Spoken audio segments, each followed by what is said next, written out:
Good morning. How are you doing this morning? Good. My name is Kirk. I'm not the normal preacher. I'm neither normal or a preacher, therefore not qualified. I usually sit over there, and I'm happy to fill in this morning to talk a little bit about Colossians chapter 2. That video was about 3 minutes longer than I expected it to be, so I hope you enjoyed my awkward time on stage. Now we can get into the lesson. Like most of us, I am getting older. Right?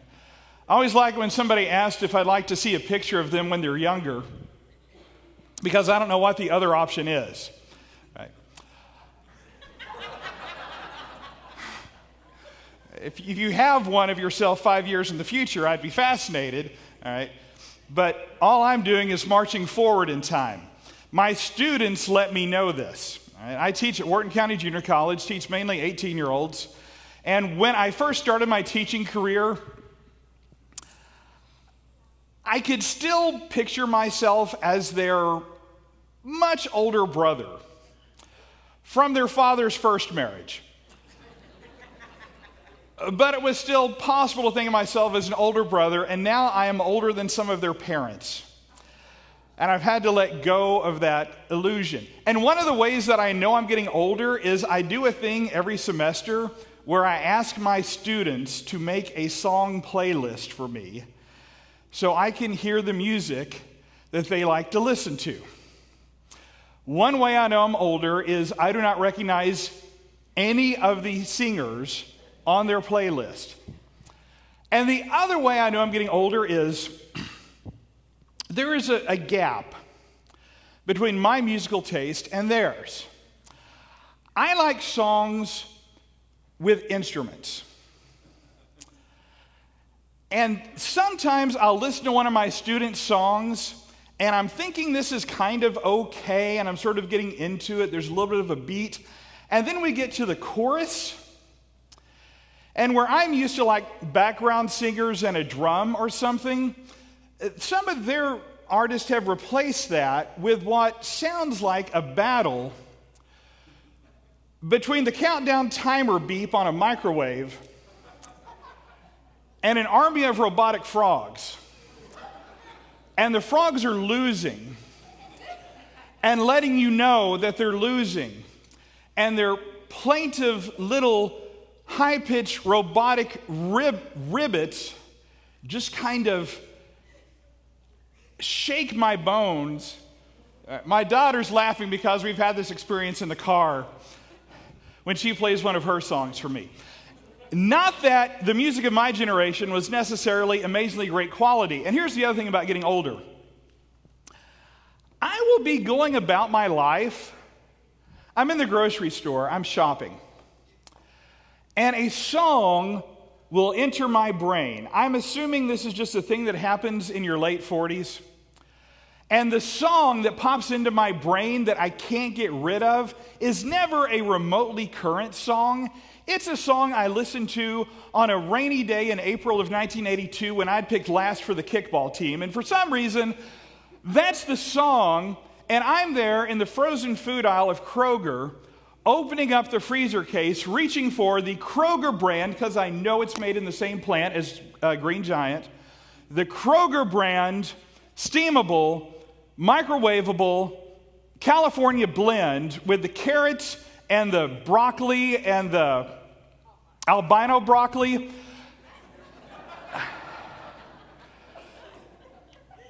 When this song gets stuck in my head, and as much as I try to resist it, sometimes I will catch myself kind of under my breath. Elvira.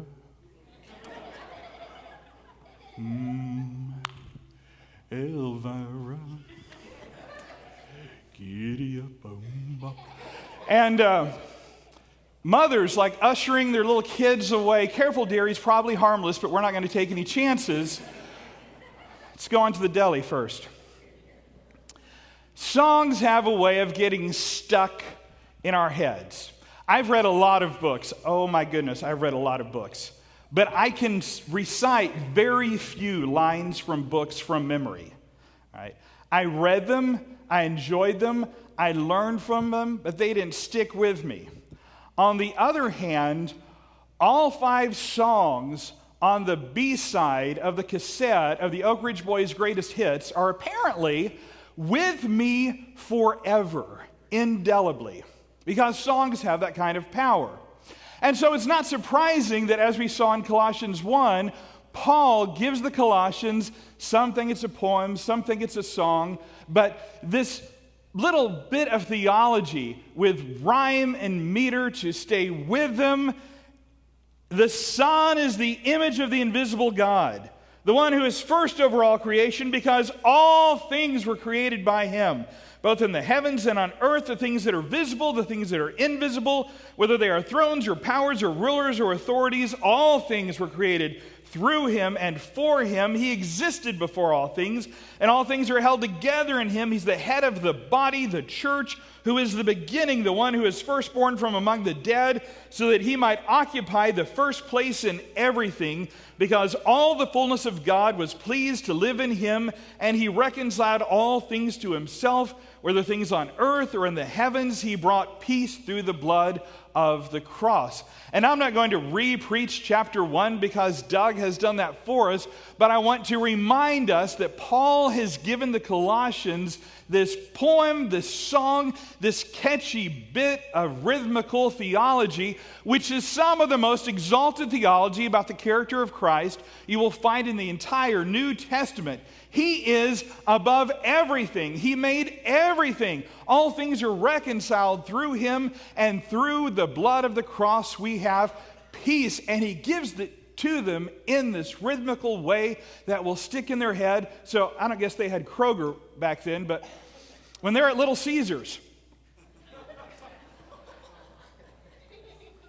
grabbing their dinner, that starts to go through their head, and they're humming about the glory of Christ. He's the image of God, the fullness of God, created all things seen and unseen. Every power and throne and ruler and authority is subservient to him, and all things reconciled through him to the blood of the cross. And the Colossians need this little catchy bit of theology.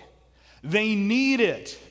They need this reminder of the supremacy of Christ, how Jesus is everything to them. They need to sing it, to recite it, to memorize it, get it straight in their heads. The climax of the poem, that the cross is the answer to all of our struggles. The answer is always found in the cross. That's a slippery thought. It slides away from us. And in the culture of the Colossians, the environment that they lived in is an environment that is perpetually trying to pull the centrality of the cross out of their vision and move the cross somewhere over to the side. So in chapter 2, and I'm really just preaching 3 verses today, and I think if I limit it to 3, I can do this in less than an hour. Chapter 2, Paul gives them this warning, and this I think is where the Colossian letter really starts. 2 verse 6 through 8. So live in Christ Jesus the Lord, in the same way as you received him. Be rooted and built up in him, be established in faith, and overflow with thanksgiving just as you were taught. See to it that nobody enslaves you with philosophy and foolish deception, which conform to human traditions and the way the world thinks and acts rather than Christ. There's a tradition in biblical scholarship of calling this deceptive philosophy that's luring some of the Colossians away. There's a tradition of calling that the Colossian heresy.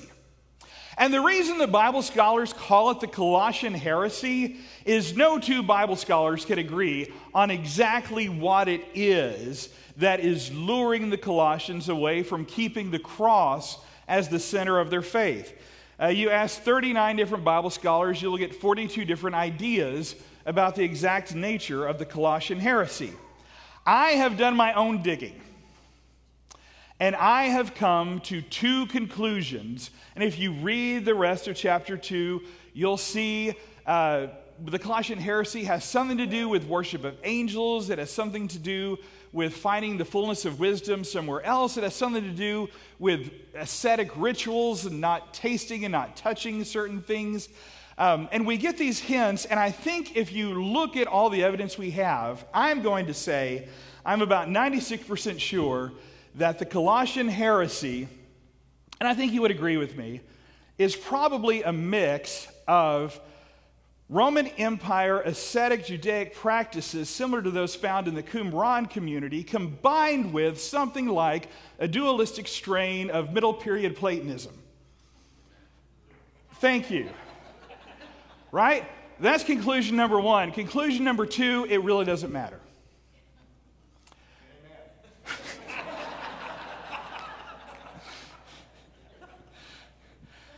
I get a little twinge of regret when I write my student loan check every month.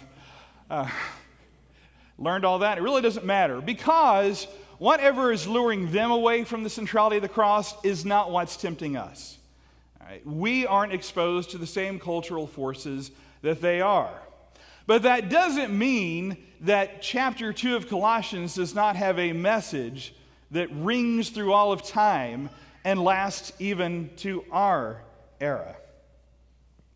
So I recently started teaching philosophy at Wharton County Junior College. I'm the new philosophy instructor. And I'm enjoying teaching philosophy, although when I read about hollow and deceptive philosophy, I feel a little guilty about that too. But I enjoy philosophy. Here's the thing, my students don't know why they're in there. They signed up for my philosophy class because there are two requirements that will fulfill most of their degree plans. They can take Intro to Philosophy with me, or they can take literature and read books. So I get all the students who hate reading, and then I make them read stuff from ancient Greece. And they pretty quickly realize this is not what they were hoping for. And so they will say, my favorite comment so far this semester is a young woman, day one of class, raises her hand and says, so basically this is a class in how to overthink everything, right? And I said, well, I thought of it more of a class on how to stop underthinking everything, but I guess it depends on what you think the proper amount of thinking is. And they will say, when are we going to use this? Why do we need to think about philosophy? And here's my answer, and I really believe this is true. You are, I tell my students, philosophers. You are philosophers. You have some idea about what the purpose of life is. You have some idea about what it means to live a good life. You have some idea about what it means to be a good person. You have some idea about how to make ethical decisions. That's philosophy. You're already philosophers. You've already come to some conclusions about those things. I'm just asking you to do philosophy on purpose. And the on purpose part is important. Because if you're not doing philosophy on purpose, then the danger is you become a slave to the whims of whatever your culture and age tell you is the good life, the purposeful life, the meaningful life, the right way to live. And if you study human history at all, which they probably haven't, but if they did, they would know lots of eras and lots of places aren't making great decisions about the purpose of life and the meaning of life and how to live the good life and how to be an ethical person. So there's this phrase that Paul uses, not to be taken captive by hollow and deceptive philosophy that depends upon the way the world thinks and acts. And in Greek, that the way the world thinks and acts is stoicheia un kosmou. I know you appreciate that. And that word stoicheia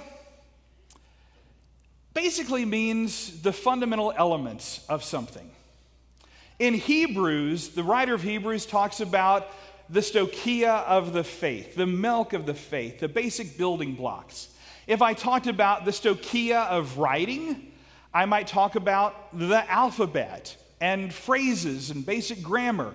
If I talked about the stoicheia of math, that would be the number system and addition and subtraction and multiplication and division. The stoicheia are the basic elements that underlie all the stuff that comes later. The stoicheia is the stuff that you don't argue about. The stoicheia are the things that are just assumed. You see, Paul's response to whatever's going on in Colossae is really interesting to me. He doesn't get really angry about it like when he's correcting the Galatians. There aren't these fiery warnings and denunciations. In fact, he's pretty complimentary of the faith that he sees in the Colossian church. But there's something in the atmosphere at Colossae. There's a popular way of viewing the world, and Paul is afraid the Colossians are going to begin accepting these unspoken assumptions about the way the world really works, and to depend upon those rather than the faith that was handed down to them that they were rooted in Christ Jesus. And the danger of something like the Colossian heresy is the subtleness of it. There's not like a group of false teachers you can necessarily point to. Maybe there's not even a list of doctrines that's really easy to write out. It's just something in the air. It's the stoicheia to Cosmu. It's the basic assumptions that society operates on. Stoicheia are present in every society. Every society has its fundamental, unquestioned assumptions. And they're not necessarily good, and they're not necessarily bad, they just are. Although some are reprehensible. And all of them, whether good or neutral or bad, have a tendency to compete with the cross, to be the formative thing in our thinking. And if we are not being theologians on purpose, if we are not choosing to model our lives upon the path of the cross, then the danger is that whatever the stoicheia is of our own day and age is what we will just unthinkingly accept as the way that we should be. 1 Samuel chapter 8. I'm not going to put it on the screen. You can just take my word for it, or you probably have a Bible. The prophet Samuel is upset because it seems like God's intention for Israelite society is to be different from the rest of the societies around them, because every other nation has a king. There's a human on a throne that they can point to as their leader. And God wants it to be really clear in Israel that He is their king and that He will communicate what they are to do through the prophets. And Samuel, as the leading prophet of that time, is the one who hears the words from God and passes it on to the Israelite people. But the Israelites come to Samuel and insist on having a king. And the reason they want a king is because all the other nations have a king. Come on, Samuel, everybody else has a king. All the cool nations are doing monarchies. Monarchy is the stoicheia of the day. The unspoken assumption is that to be a real nation, you need a human on the throne. Samuel feels like the people have rejected him, and God says, it's not you they've rejected. They've rejected me as king. And He gives them what it is that they wanted. Later on in Israelite history, we have so many times when the Israelites are lured into the practice of idolatry. They worship a Lord, their true God, whose number one commandment is to have no other gods before me. And yet again and again, they struggle with bringing in worship of Asherah or Baal or some other false god. And the thing is, they don't stop worshiping the God of Israel. They never stop worshiping the God of Israel. They just bring in an altar to Baal and set it up outside the temple and worship both. And why would you do such a silly thing? Well, because Grog the Philistine made a sacrifice to Baal, and his crops were great, and that seems to be the thing to do if I want good crops. So Baal doesn't replace Yahweh. Yahweh's still there. The Israelites just move him from the center to squeeze in a little room for Baal. Or let's jump way forward in time. April 1845. A man named Samuel Farabee is 83 years old. And in the presence of witnesses, he is writing out his last will and testament. Samuel is a Christian, goes to church faithfully, is a leader in his congregation. That heritage of strong faith will be passed down to his children. And in fact, his grandson is going to give up a pretty significant chunk of his own property to found a church out in what's still a fairly frontier area of Tennessee. In his will, Samuel Farabee, devout Christian man, leaves to his daughter, Amanda, a bed, tract of land, some property by the river. And if you read the will, he also leaves Isaac and Samson and Luce and Nance and Brett. 5 enslaved persons that he leaves for his daughter. I know this because Samuel Farabee is my great-great-great-great-great-great-grandfather, and his daughter Amanda is my one fewer greats than that grandmother. And this is part of my family history. How do you read about the self-sacrificing, other-loving servant spirit of Christ? How do you worship on Sunday and sing praises and read about God rescuing the Israelites from slavery and read about the overwhelming love of God for all persons and read about the multi-ethnic, multilingual, incredibly diverse yet united society that God is building within the church and hold other humans as property? I don't know. But it's the stoicheia of his era. And he let those unquestioned assumptions push the way of Christ out of the center of his life. Germany, 1938, we can tell the same story. Almost every Nazi is a Christian. Goes to church every Sunday, sings these wonderful songs, reads a Bible about the faith of the patriarchs and God's chosen people in Judaism, and then ministers encouraging their churches to follow the ways of Hitler. How do you do that? Because Nazism is the stoicheia of Germany in the late 30s. And there are some churches that resist. And there are some incredible stories of faith of people who would not follow the ways of the Nazis. But for most German Christians, the swastika just nudges the cross aside. Don't be taken captive by deceptive philosophy that depends upon the ways of the world, the stoicheia to kosmou, rather than Christ. And the danger is, it's pretty easy for me to see what went wrong in Germany in 38, and it's really easy for me to see what went wrong in North Carolina in 1845. What's harder for me to see is the stoicheia of my own day and age. The unquestioned assumptions that our society lives with. What's harder for me to see is what's in danger of just nudging the cross aside in my own life. And you're probably thinking a list of American stoicheia would be helpful, and I would love to give you that if I were just wise enough.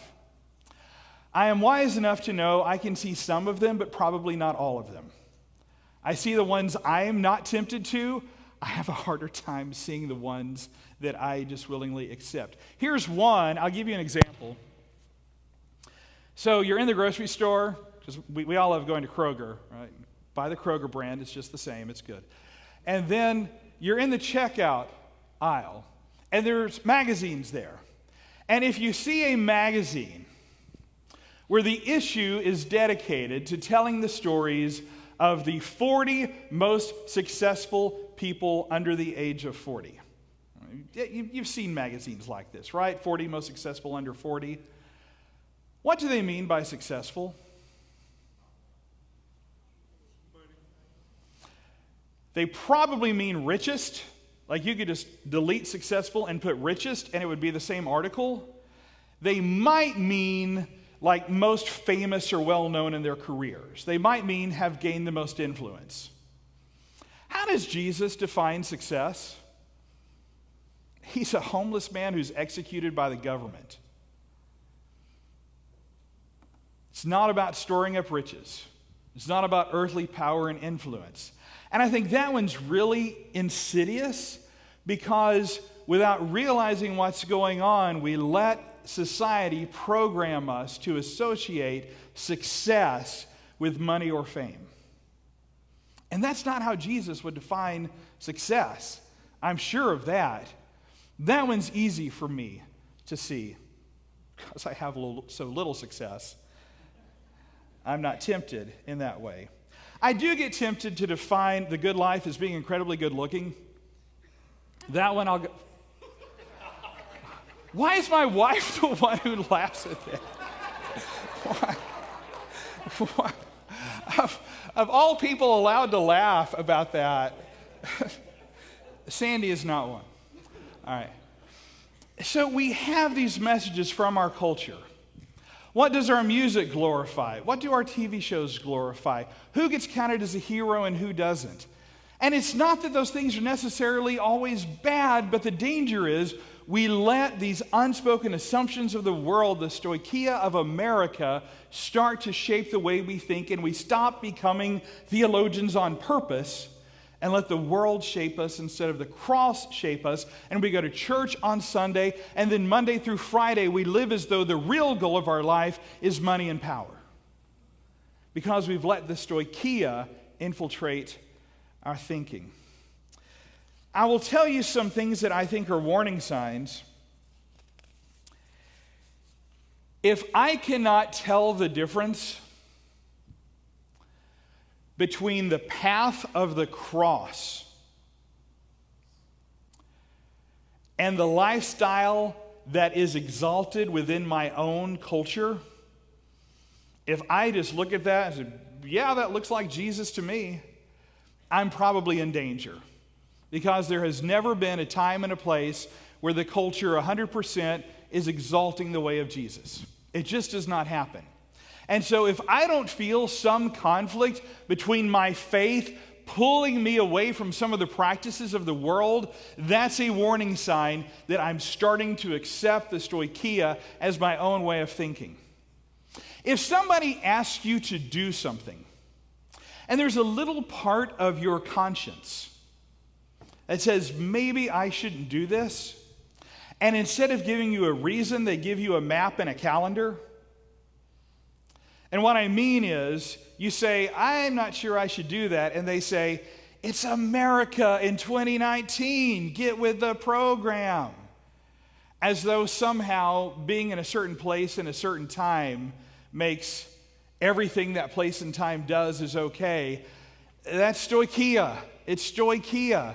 Just go with the unspoken assumptions of our society in our day and age. What could go wrong?